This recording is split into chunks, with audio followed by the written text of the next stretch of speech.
Hello बच्चे, आइए इस प्रश्न को देखते हैं। एंजाइमों के विभिन्न वर्ग कौन-कौन से हैं? उनके द्वारा उत्प्रेरित अभिक्रिया के प्रकार को बताते हुए इनमें से किन्हीं दो वर्गों की व्याख्या कीजिए। तो यहाँ पे हमसे बोल रहा है कि एंजाइमों के विभिन्न वर्ग कौन-कौन से हैं वो हमें बताना है और उनके द्वारा उत्प्रेरित अभिक्रिया के प्रकार को हमें बताते हुए इनमें से किन्हीं दो वर्गों की व्याख्या हमें यहाँ पे करनी है। तो यहाँ पे सबसे पहले जो है हम इस प्रश्न की मुख्य अवधारणा यहाँ पे लिख लेंगे। तो यहाँ पे अगर इस प्रश्न की हम मुख्य अवधारणा लिखें तो यहाँ पे हम लिखेंगे एंजाइम। यहाँ पे ये जो एंजाइम है ये क्या होते हैं? ये एक तरह के प्रोटीन होते हैं। एंजाइम जो होते हैं वो एक तरह के प्रोटीन होते हैं। लगभग जितने भी एंजाइम है वो सभी यहाँ पे प्रोटीन होते हैं। तो यहाँ पे इनके कौन कौन से वर्ग हैं? तो हम यहाँ पे बोल सकते हैं कि जितने भी एंजाइम होते हैं सभी एंजाइम को 6 वर्गों में विभाजन किया गया है। तो यहाँ पे हम बोल सकते हैं सभी एंजाइम को 6 वर्गों में विभाजन किया गया है। 6 वर्गों में इनका विभाजन जो है वो यहाँ पे किया गया है। तो यहाँ पे ये वर्ग कौन-कौन से हैं वो हम यहाँ पे देखेंगे।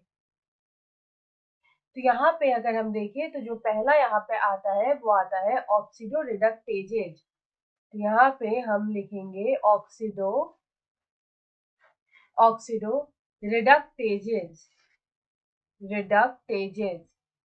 ये हो गया हमारा पहला वर्ग एंजाइम का जिसको हम लोग बोलेंगे ऑक्सीडो रिडक्टेजेस।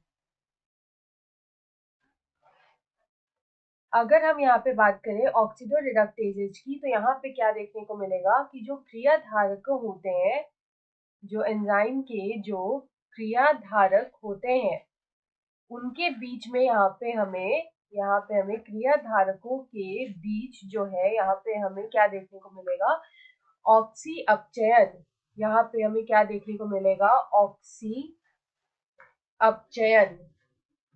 तो यहाँ पे जो एंजाइम के जो क्रियाधारक होते हैं उनके बीच यहाँ पे ऑक्सी अपचयन जो है वो यहाँ पे होता है। उसके बाद अगर हम यहाँ पे दूसरा देखें तो यहाँ पे जो दूसरा वर्ग आता है उसको हम लोग बोलते हैं ट्रांसफरेजेज। उसको हम लोग बोलते हैं ट्रांसफरेजेज। तो यहाँ पे ये जो ट्रांसफरेजेज है इसमें यहाँ पे क्या हमें देखने को मिलेगा? तो अगर हम यहाँ पे ट्रांसफरेजेज की बात करें तो हम यहाँ पे बोल सकते हैं कि एंजाइम के जो क्रियाधारक होते हैं तो यहाँ पे हम बोलेंगे एंजाइम के क्रियाधारकों के बीच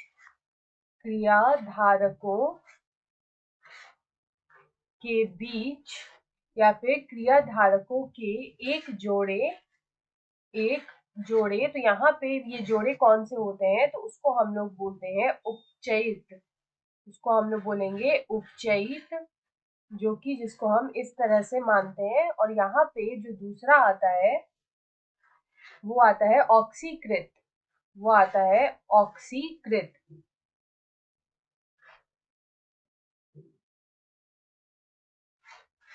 दूसरा आता है यहाँ पे ऑक्सीकृत, और ऑक्सीकृत को हम लोग यहाँ पे इस तरह से लिखते हैं। तो यहाँ पे जो एक जोड़े हैं उपचयित और ऑक्सीकृत, इसके बीच यहाँ पे एक समूह के बीच एक समूह के स्थानांतरण को ये उत्प्रेरित करता है। स्थानांतरण को ये उत्प्रेरित करता है।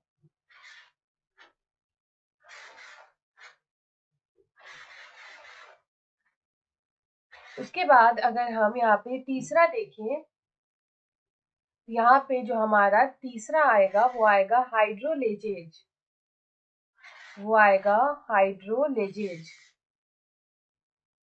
तो यहाँ पे अगर हम हाइड्रोलेजेज की बात करें तो ये जो एंजाइम होता है ये ईस्टर या ईथर बंधों की या फिर बंधों का जल अपघटन करता है। जल अपघटन को प्रेरित करता है। जल अपघटन को करता है।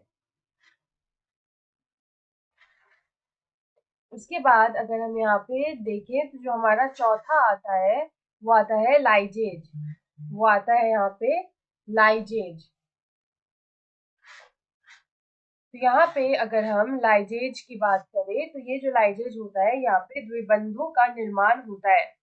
तो यहाँ पे हम लिख सकते हैं, यहाँ होगा द्विबंधों का निर्माण।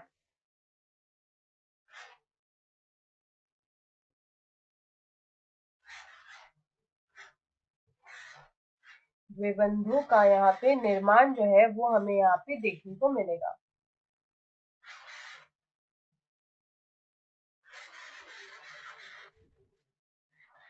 उसके बाद अगर हम यहाँ पे पांचवा देखें तो पांचवे में हम यहाँ पे लिख सकते हैं आइसोमेरेजेज।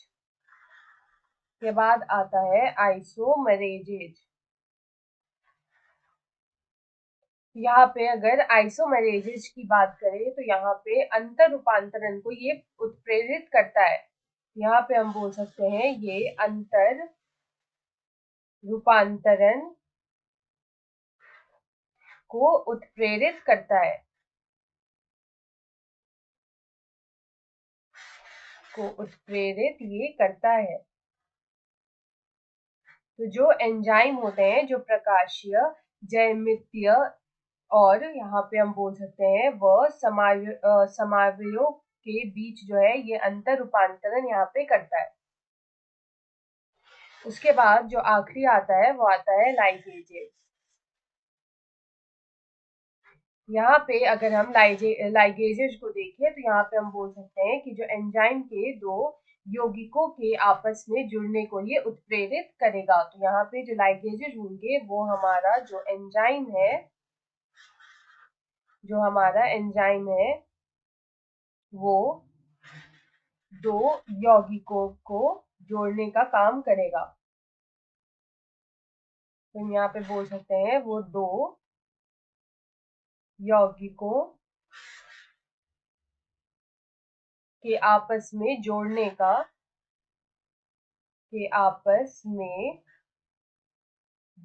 को उत्प्रेरित करेगा। जुड़ने को उत्प्रेरित करेगा या फिर करते हैं। तो यहाँ पे अगर हम देखें तो जो हमसे 6 वर्ग के बारे में पूछा था वो 6 वर्ग हमारे यहाँ पे कौन कौन से होते हैं। तो वो होता है ऑक्सीडो रिडक्टेजेज, ट्रांसफरेजेज, हाइड्रोलेजेज, लाइएजेज, आइसोमेरेजेज और लाइगेजेज। आशा है आप इसे अच्छी तरह समझ गए होंगे। धन्यवाद।